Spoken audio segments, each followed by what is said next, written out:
भगवान ने मानो हमने ठग दिया है, हम भगवान से रहित हो गए, भगवान हमें छोड़ करके परम धाम को चले गए।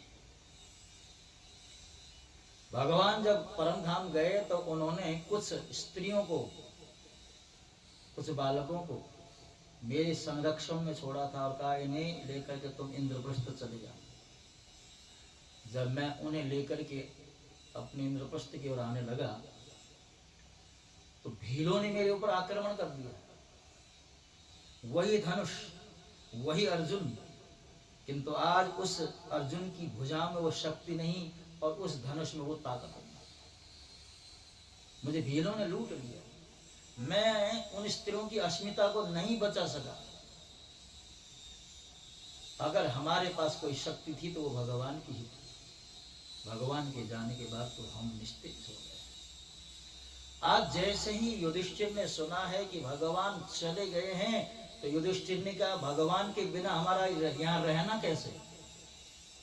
उसी समय अपने पौत्र परीक्षित को सिंहासन दे दिया, बेर नहीं लगाई।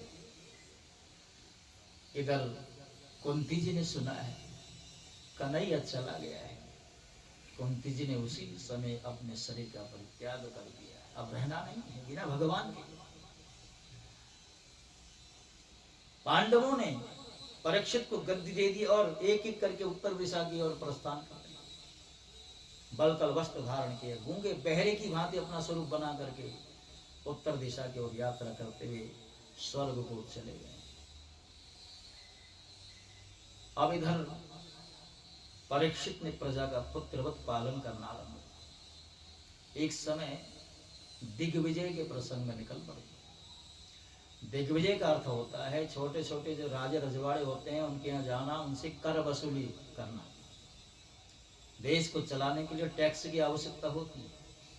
तो पुराने जमाने में जो सम्राट होते थे वो छोटे छोटे राज्यों में जा करके जीत करके उनसे कर वसूल करके कोषागार में उसको जमा कर देते थे और देश को चलाते थे।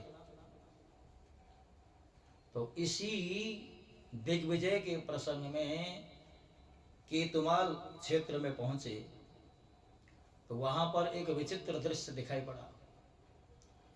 एक पैर से खड़ा एक बैल है, वृषभ है, उसकी बगल में एक जीर्ण शीर्ण वृद्धावस्था को प्राप्त गौ खड़ी है और एक काला पुरुष डंडे की चोट उस वृषभ के ऊपर कर रहा है और आपस में गौ और वृषभ बातचीत कर रहे हैं और भाषा